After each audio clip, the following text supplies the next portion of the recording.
Praise the Lord. கர்த்தருடைய பரிசுத்த நாமம் மகிமைப்படுவதாக. இந்த நாளும் இயேசுவின் நாமத்தில் உங்களுக்கு மகிழ்ச்சி நாளாய் அமைவதாக. தேவனுடைய பிரதான கிருபையினால் இந்த வாரத்தை நாம் கிருபையினாலும் இரக்கத்தினாலும் தொடங்கி அவருடைய தயவினாலே இந்த ஆயத்த நாளுக்கு நாம் வந்திருக்கிறோம். இந்த நாளிலும் கர்த்தருடைய வார்த்தை நம்மோடு பேசுவதாக. பிரியமானவர்களே, இந்த நாளிலே கர்த்தர் உங்களுக்கு கொடுக்கிற வார்த்தை சங்கீதங்களின் புஸ்தகம் 84ஆம் சங்கீதம் 3 4 வசனங்கள். Psalms 84 verses 3 and 4. என் ராஜாவும் என் தேவனுமாகிய சேனைகளின் கர்த்தாவே, உம்முடைய பீடங்கள் அண்டையில் அடைக்கலான் குருவிக்கு வீடும் தகைவிலான் குருவிக்கு தன் குஞ்சுகளை வைக்கும் கூடும் கிடைத்ததே.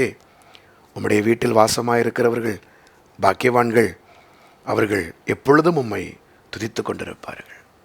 கர்த்தருடைய பரிசுத்த நாமத்துக்கு மகிமை உண்டாவதாக. பிரியமானவர்களே, இந்த நாளிலும் ஆயத்த நாளிலே கர்த்தர் கொடுக்கிற வார்த்தை, அடைக்கலான் குருவியாய் தகைவிலான் குருவியாய் நாம் ஆயத்தமாவோம். தேவனுடைய சமூகத்தில் எப்போதும் நாம் வாசம் பண்ணுவோம். அடைக்கலான் குருவியாய் தகைவிலான் குருவியாய் நாம் ஆயத்தமாவோம்.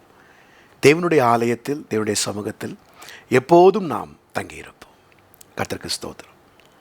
இந்த அடைக்கலான் குருவி தகைவிலான் குருவி இவைகளுடைய எடைகள் எவ்வளோ இருக்குன்னா ஒரு 4 கிராம் தான் இருக்கும்.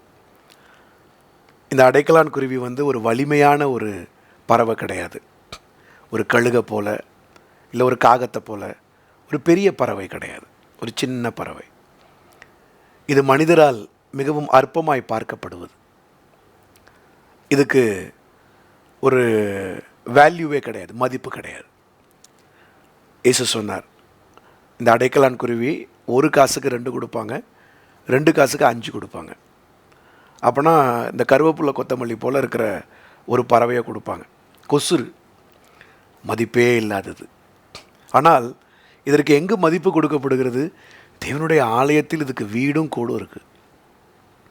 ஆம், கர்த்தருடைய சமூகத்தில் யார் வாசம் பண்ணுவார்கள்?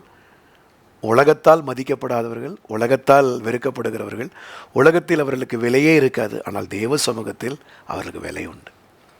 ஆகவே உங்களை எளியவர்களாக இந்த அடைக்கலான் குருவியை போல உங்களை வைத்து கொள்ளுங்கள். 2வது, இந்த அடைக்கலான் குருவி இதுக்கு இறக்கப்பட்டால் தான் வாழ்வு, இறக்கம் இல்லைனா அதுக்கு வாழ்வு கிடையாது. உபாகமம் 22:6 வாசிக்கிறோம். ஆண்டவர் பிரமாணத்தில் சொன்னார், நீங்கள் இந்த குருவியை கூட்டில் பார்த்தீங்கன்னா குஞ்சை எடுத்துக்கோங்க, அந்த தாயை விட்டுருங்க அப்படின்னார். அப்போ அந்த மனிதனுடைய இறக்கம் இருந்தால் தான் அந்த தாய்க்கு வாழ்வு, இல்லைன்னா அந்த தாய்க்கு வாழ்வு கிடையாது. நமக்கும் தேவனுடைய இறக்கம் இருக்கிறதுனால தான் நம்ம தேவனுடைய ஆலயத்தில் நம்ம தங்க முடியும். 3வது, இந்த குருவி எப்படிப்பட்ட குருவினா, இதுக்கு பின்னால் ஒரு வேடன் இருந்துகிட்டே இருப்பான். நீதிமொழிகள் 6:5 வாசிக்கிறோம். வேடனுடைய கண்ணி இது பின்னால் இருந்துகிட்டே இருக்கும். சத்துருவின் கண்ணி இது பின்னால் இருந்துகிட்டே இருக்கும். ஆனால் அந்த வேடன்ட்டிருந்து தப்புவிக்க வைக்கிறது தேவனுடைய சமூகம்தான். Always we are under attack. நம்ம ரொம்ப பலவீனமானவர்கள். எப்போ வேணாலும் நம்ம அட்டாக்கில், தாக்குதலில் நம்ம விழலாம். ஆனால் இதுவரைக்கும் விழாமல் இருக்கிறது கர்த்தருடைய இரக்கம். அப்படிப்பட்ட குருவிகளை கர்த்தர் தம்முடைய ஆலயத்தில் உள்ள வைக்கிறார். 4வதாக, இந்த குருவிகள் எப்படிப்பட்டதுன்னா, 102ஆம் சங்கீதம் 6ஆம் வசனத்தில் வாசிக்கிறோம், இந்த குருவிகள் தனித்தே இருக்கும். அதுங்களுக்குன்னு யாரும் சப்போர்ட் கிடையாது. யாரும் இந்த குருவிகளை சேர்த்துக்க மாட்டாங்க.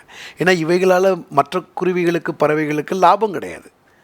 அவங்கவுங்க வேலையை பார்ப்பாங்க. ஆனால் அந்த குருவிகள் தன்னந்தனியனாக உட்காந்து அதுங்க ஆண்டவரை பார்த்தே கூப்பிட்டுருக்கோம். அப்படிப்பட்ட ஒரு தனிமையான வாழ்க்கை. ஆம், தெய்வ சமூகத்தில் நம்ம வரணுன்னா கர்த்தர் நம்மை தனிமைப்படுத்துவார். எல்லாரோடையும் சேர விட மாட்டார்.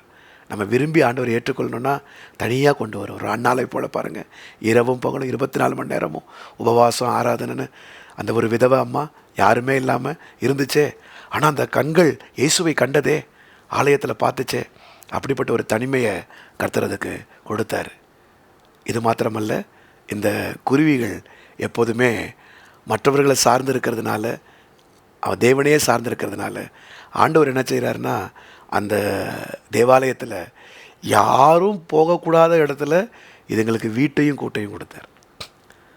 அவங்க எங்கே வேணாலும், அந்த தேவாலயம் உயரம் இருக்கும், அந்த உயரத்தில் ஆசாரியன் கூட சில இடத்துல போக முடியாது, மனிதர்கள் சில இடத்துல தாண்டி போக முடியாது.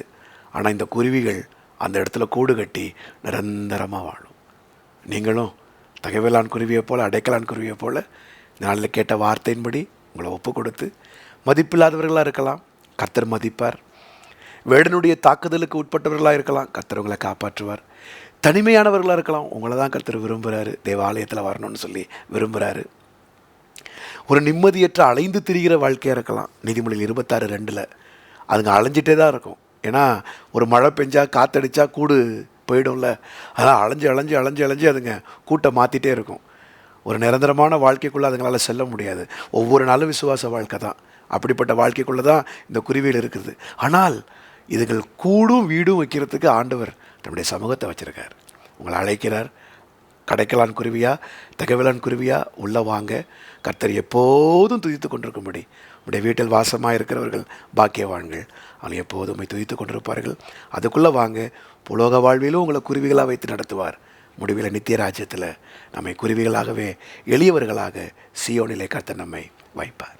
ஜெபிப்போமா? இந்த நாளிலும் ஜெபிப்பதற்கு முன்பதாக நாளை காலை 5, 7, 9 3 ஆராதனைகள் சபையில் இருக்குது. வாங்க, கர்த்தரை ஆராதிப்போம். 3வது ஆராதனை ஆங்கில ஆராதனையும் உண்டு. அறிமுகப்படுத்துங்க, நீங்களும் வாங்க. மாலை 6:30 மணிக்கு 4வது ஆராதனை, அதுலேயும் கலந்து கொள்ளுங்கள். தூரத்தில் இருப்பீங்கன்னா அருகில் உள்ள ஆவிக்குரிய சபைக்கு போங்க. சென்னையில் இருப்பீங்கன்னா, சென்னைக்கு வருவீங்கன்னா சாரோன் பெந்தகோஸ்தே சபைக்கு கோடம்பாக்கத்துக்கு வாங்க. கர்த்தர் உங்களை ஆசீர்வதிப்பாராக. ஆமென். பிதாவே, இந்த நாளிலும் எனக்கு கொடுத்த வார்த்தைக்காய் ஸ்தோத்திரம். நாங்கள் அடைக்கலான் தகைவலான் குருவியை போல உம்முடைய வாசஸ்தலத்தில் எங்களுடைய கூட்டையும் எங்களுடைய வீட்டையும் வைக்க எனக்கு கொடுத்த பாக்கியத்துக்காய் ஸ்தோத்திரம். ஆண்டவரே, இது எவ்வளவு பெரிய ஆனந்தமுள்ள பாக்கியம்ப்பா. உங்கள் சமூகத்தில் இருக்க எங்களுக்கு நீர் பாராட்டின தயவுக்காய் ஸ்தோத்திரம். எங்களை குருவிகளாகவே வைத்துக் கொள்ளுங்க ஆண்டவரே. ஒவ்வொருவரும் இந்த தகைவலான் அடைக்கலான் குருவிகளை போல தங்களை மாற்றிக்கொள்ள இந்த நாளில் ஆயத்தமாக கர்த்தர் உதவி செய்யுங்கப்பா. அங்கே எளிமையானவர்களாய், தனித்து இருக்கிறவர்களாய், ஆண்டவரே உம்மோடு கூட எப்போதும் வாசம் பண்ணுகிறவர்களாய் எங்களை மாற்றுங்க, தகுதிப்படுத்துங்க, பலப்படுத்துங்க. இப்படிய பிள்ளைகளையும் அப்படியே கர்த்தர் காத்துக்கொள்கிறபடியால் ஸ்தோத்திரிக்கிறோம். துதிகன மகிமையெல்லாம் உமக்கு நாங்கள் செலுத்துகிறோம். இயேசுவின் நாமத்தில் கேட்டுக்கொள்ளுகிறோம் நல்ல பிதாவே. ஆமென், ஆமென், ஆமென். God bless you. கர்த்தர் தாமே உங்களை ஆசீர்வதிப்பாராக. கர்த்தருக்கு சித்தமானால் நாளைய தினத்தில் ஆராதனையில் சந்திப்போம். அது வரைக்கும் தேவ கிருபை உங்களை மூடுவதாக. ஆமென்.